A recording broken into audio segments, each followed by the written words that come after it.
What I'd like to do is start out with the first question, and Elisabeth, I'll start with you. But if you could answer the question of how do you envision the anticipated growth that we're going to have? How do you envision that will strain our community, and what challenges or issues might we expect or should be aware of? Thank you. Great. Hopefully you can hear me. So first of all, I want to start off with just saying that we're fortunate that we live in central Iowa. This is an extremely generous community. We're representing United Way this morning. We are the #1 per capita United Way in the country. And I think if you think about other forms of philanthropy in our community, we have an extremely strong community foundation. If you think about all of the work that's gone on in our nonprofit community with physical improvements and others, we are fortunate that we live in central Iowa and that we have a spirit of generosity and sharing. One of the things that we've been working on at United Way, and we're happy to lead the work around opportunity for all. And I think our concern, one of the concerns is as we grow to 1 million population, right now we have about 35% of our current population that are not financially self-sufficient. And I think that figure to some seems very high, but what it really is it's working Central Iowans. So it's folks who are getting up every day and working, but are not making enough to have enough assets to be financially self-sufficient. As Liesl described, we're going to see, we have a large number of young people coming to our community, and our birth rate is growing, and that's exciting. But if you think about the needs of that population, we're going to need to think about making sure we have affordable housing and affordable childcare to support that population. We've been able in our community here to really see a higher high school graduation rate, and we will need to be able to sustain that high school graduation rate if we are going to need to have the workforce that we're going to need to prepare us for that 1 million population. We're going to need a lot of trained workers to meet that demand. And we still have many skills gaps in our community, as we all know. I know many of you in this room are looking for skilled workers and are struggling to find enough workers to meet your current demand. So we will need to, as a community, invest in making sure our schools are strong, that our kids can read by the end of 3rd grade and graduate from high school, and that we have enough trained workforce to meet the demands for that 1 million population. Angela? Well, good morning. Similar to what Liz is talking about, I believe that we are very fortunate to live in a city that's experiencing unprecedented growth. But with growth, we have our issues, and we don't get to cherry pick who comes to our community to live and to thrive. So we do have some challenges ahead of us. And one of the challenges that she touched on is affordable housing. You know, a lot of folks don't sit at the high level of earning a wage. In fact, lower incomes for single family is about, for a single is a little under $16,000. For a family, it's $25,000.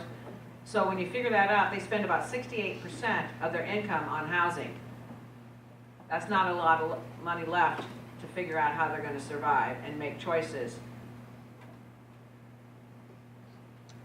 You know, I've been in this community a long time, and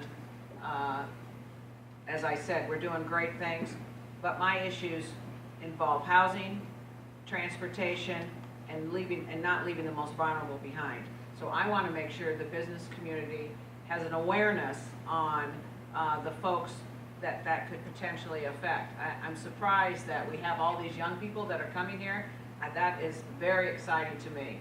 But it's not just a quality of life issue they're coming for. They're coming for all the services that we provide in this community, and we do a great job of providing services. Last week, or this week, the Business Record, thank you Business Record, provided a great handout on transit.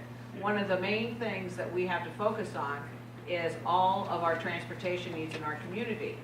Out of the 5 million rides that we have at DART, 43% of those folks take a bus to and from work. So it's not just trying to get people to work and having our workforce, but it's how do we get them there, and we have to provide the housing next to the transportation there's just so many issues that we face in our community, and I just never want to let that go. There are great things going on in our community. We're working on a water trails program that I think will really be a game changer for this community, and with a lot of support from the business leaders. And so my focus is going to be on making sure that we don't leave anybody behind, but continue to see the great things that our community has to offer and build on that momentum. G. Well, good morning, everybody. Good morning. A number of you in the room, I look around and I see a lot of familiar faces, which means you know me, which means your expectations of me are quite low, which is a good thing. Thank you very much. Nodding. I think you're going to hear a lot of common themes from us up on this panel this morning. But I think one of the biggest challenges we face, and there are many, we don't have time to talk about them all, but let's just talk a minute about talent development and workforce. You know, we're now at an age where research will tell us, and does tell us, that men and women looking for employment are choosing a place to live and then looking for a job. That's a huge change. Prospective employees are looking at employers, and rather than the employer saying, what makes you the best candidate for this job, the candidate is saying to the employer, why should I work for you? What do you have to offer? So there's this whole mind shift change occurring. So how do we retain the people we have, and how do we attract people here? Well, it all comes down to some of the issues that have already been talked about. Housing stock of all different price points. Public transportation and the DART system. Clean water. Better use of the rivers. Visioning that we do through Capital Crossroads. And what that visioning piece means, bringing people with you. Bringing everybody along, taking input from everybody and developing a common vision that people can buy into and believe in. Regionalism. How do we work together as a region? We sell it as a region. Companies that are looking to locate here aren't looking at West Des Moines or Ankeny or Waukee or downtown. They're looking at the region. They're looking at how do they attract a workforce here if they decide to locate. What does the region have to offer? And we do wonderful things. We support arts and culture through 2/7 of a hotel motel tax. We support the Visitors and Convention Bureau through another 2/7 of a hotel motel tax. We work together really well, but it's a challenge continually. Public-private partnerships. That's how things get done in this community. If you take a walk around the windows and just look at downtown, and I can point out a number of things that would have never happened without a public-private partnership.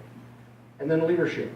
Being engaged, being involved, developing new leaders, and making sure that companies understand and that they continue to let people volunteer in this community and give back to this community. The importance of that is philanthropy has already been talked about.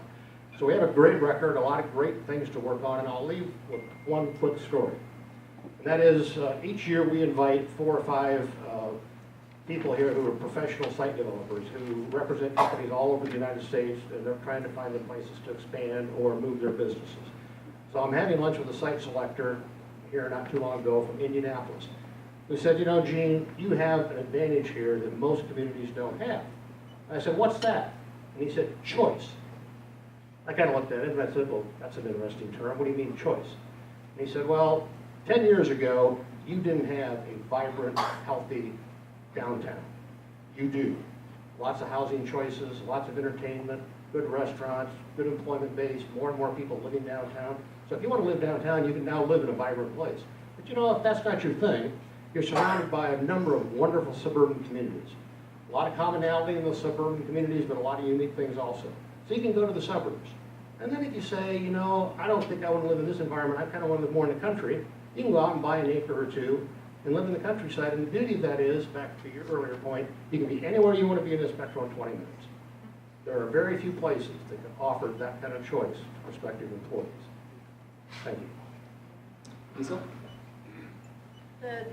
Probably, I think the greatest challenge, in my view, is going to be that it's going to get more complicated as this region grows in terms of its geographic space, the number of jurisdictions that are contained within it, the types of people who live here. It's not a very diverse region now, but this region and the state and the nation are rapidly becoming more diverse. I'm not sure this region has that much practice assimilating people who look different. And so I think that will be a challenge. But maybe the biggest one, and it's something that I'm guilty of too, when I study Iowa, I tend to see the Des Moines region and I say, oh, they're doing great. And then the metropolitan areas in general, they look really good, and the non-metro areas not so good. It's really easy to forget that not everybody here is doing great. Back to some of the themes echoed earlier, there are groups that are struggling, there are households that are struggling, and it's much too easy to look at a #1 ranking on growth rate or another indicator and forget that not everybody is doing so well. Zach? Morning. There we go. Morning. So I just got back from a trip to Lansing, Michigan, a city that has a lot of similarities to Des Moines, a capital city, smaller than here. But something struck me when I was there is that everybody I met, nobody said that they're from Lansing, Michigan, or they live in Lansing, Michigan. They said they're from Lansing. They left out the Michigan part. And an indicator for me for when I think Des Moines is going to get there is when we say we're from Des Moines, we're not from Des Moines, Iowa. Or we're from Waukee, we're not from Waukee, Iowa. Adding that last piece changes it, makes us think that folks that we're talking to don't know where we are, don't know where we're from. So that's a small piece. I grew up in a rural community about an hour north of Philadelphia called Holland, Pennsylvania. And there was a farm across the street where I grew up. By the time I graduated high school, my community was no longer rural. It had been pulled into the greater Philadelphia metro. And it completely lost its identity. And I watched that happen my entire childhood. And it's something that I think we have an opportunity here as we grow in the metro of central Iowa, that because of a lot of the points that we've been making, and by the way, Gene, you exceeded expectations, so well done. Is that as we grow in the metro, we have these areas, as Gene was saying, that we can get to very quickly. But as we grow, what I don't want to see happen is for these smaller communities, many of these communities a lot of us come from, don't lose their individuality and their uniqueness.